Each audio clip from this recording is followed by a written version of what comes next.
The time has come, the walrus said. Salutations all, I'm Jockey. I'm here with Jaina, who's kind of messed up the face cam a bit. In fact, I don't know how we're looking right now, but hopefully it's all good. Anyway, welcome to Metroid. Emergency order, defeat the Metroid of the planet ZEBETH and destroy the mother brain, the mechanical life vein, Galactic Federal Police. So, story of Metroid's very simple, at least at face value. We're a bounty hunter who's been ordered by the Galactic Federation to wipe out all the aliens, also known as the Metroid, on this planet, as well as the one in charge of the mother brain. Jaina is just so incredibly active right now, it's ridiculous. Now this is the first NES game I've played in a while, and I do plan on getting back to Fire Emblem Gaiden, of course. That was one I was in the middle of doing, actually. But I was also really looking forward to doing the Metroid game. I have the poster up there, which you can't see right now because the face cam doesn't go up that high normally. In fact, Jaina's kind of blocking it now. I don't know, maybe you can see it now, but it's got Samus and Ridley and some Metroids and all that. This is an NES game, one of the few NES games I owned back when I first got an NES, because I didn't really have a large collection of a lot of the classics. I just owned a few select ones that I was really interested in. Metroid, for some reason, I was really interested in. I knew about Samus from Super Smash Bros., the character in this game. Speaking of which, let's go ahead and start the game, and here we are as Samus. Now as you can see, our bullet does not travel all that far. That's immediately my first priority when starting up this game, is to get the long beam, which allows us to shoot to the end of the screen. Also, all we can really do is aim up and left and right. We can't aim down, even when we're jumping. Can't aim diagonally, none of that. All we can do right now is run, jump, and shoot until we grab this power-up, the Morph Ball, which allows us to, when we hit the down button on the D-pad, crouch into a little ball and go through small crevices. This game's fairly revolutionary for the NES in that it allows you to travel in whatever direction you like and find all sorts of power-ups that change the way you perform. Like missiles, for example. We haven't even gotten any of those yet. And, you know, it's a great sense of progression and exploration. I think that's what this game is great at. I don't think this game is super fun going back to nowadays trying to beat it. I think it's fun to pop it in, try to get some power-ups and explore a bit for a little while, but trying to beat the entire game and collecting all the power-ups to me just isn't all that fun, but you know, you can enjoy this game if you like, that's totally fine.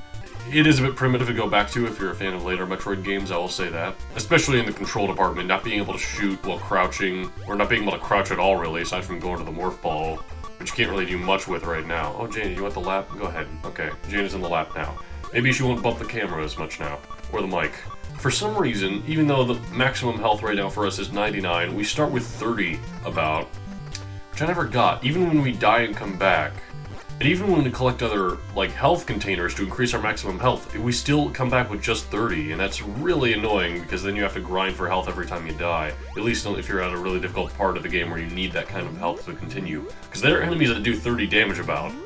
Now to kind of make up for that, some enemies do give you more health than others. These standard guys crawling along the floor who don't do anything else other than that usually give you about 5 if they give you any health at all, like so. Went from 31 to 36 there. And one of the most important things to talk about with this game is its main character, Samus. And if you don't know anything about Samus, I recommend skipping to whatever time I put up here just so that I won't spoil anything. Because it is a really important surprise in gaming overall, and I do try to take back the history of gaming, and so a lot of people may not know this. You may be surprised. Now, Samus is actually one of the first female protagonists in all of video games. Now, part of the reason is because this game is a big alien reference. I mean, the different alien technology around. There's a character named Ridley who's on the poster. That's a reference to Ridley Scott. I guess that makes Jaina here Jones the cat, doesn't it? Jaina, are you Jones? Oh, she's sleeping. Okay, never mind. Oh, no, there she goes. Are you Jones, Jaina? Are you Jones? I think you are. I don't know what that makes me. If I'm not the main character, this is Jones, Mighty Alien? Anyway, but that's a really big deal that she's one of the first female protagonists in gaming, because people didn't know when they played this game.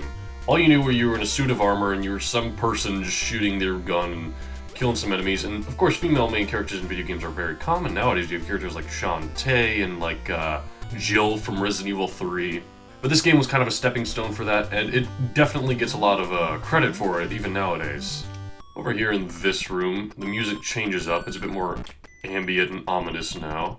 We have a lot more of these guys dropping down from the ceiling. These are an example of the enemies who give us more health if we manage to kill them, but killing them's kind of difficult. And I completely forgot we needed missiles to open this door. Yeah, whoops, my bad. Yeah, sorry about that. I didn't remember, and we have to go get missiles now. In fact, there are a few power-ups we could use early game before we actually go and do anything important, which is probably my favorite part of the game, is just going around and finding brand new power-ups. Because once you find the essential power-ups, you just kind of go through the game from there. That's one thing I really like about Super Metroid, is that it feels like it keeps introducing more and more unique power-ups as you go. What do we have over this way? I may not be able to open the door over here either. Oh, you know what? I know what this way is. We don't want to go this way yet. Well, actually, you know what? I might as well show it off. Why not? And we need missiles to continue. Okay, looks like we're not going that way. Okay, well, that was a death.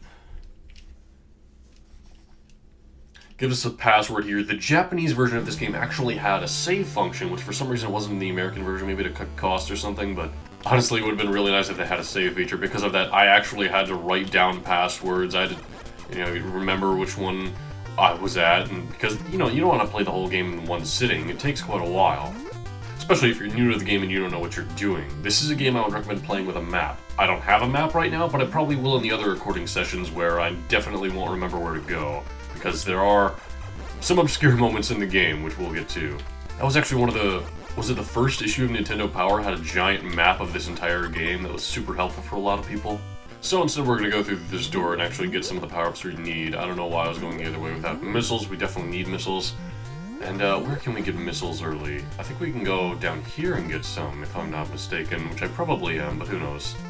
Part of the reason they did just a one-off puzzle game that was Yoshi's Cookie before jumping back to more NES games is I have the border now, and the border doesn't exactly work the same for Super Nintendo and for Yoshi's Cookie. Maybe it is for this game.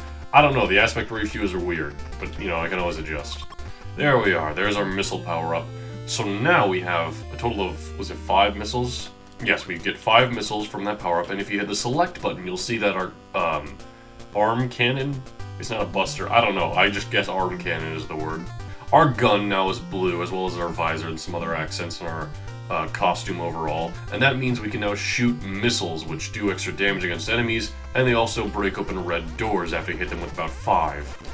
Now, instead of being a one-time power-up, we can find missiles all over the place, and they'll continually increase our maximum amount of missiles throughout the game. Also, enemies can drop missiles now, as you saw from that guy, which I probably could have used some health instead, but, whatever. I honestly don't know what is this way. I just remember there was a missile. Oh! That's this way. Let's not go there yet. I don't want to leave the starting area, which I believe is called Brinstar, just yet. Not until we get a lot of the essential power-ups. Of course, there are power-ups in other sections of Planet ZEBETH, as they called it, although I believe that's a mistranslation because I always know it as Planet Zebes, or Zebes. Getting a game over there isn't so bad because now we're back here with the missiles, so now let's go to those other doors and get them open.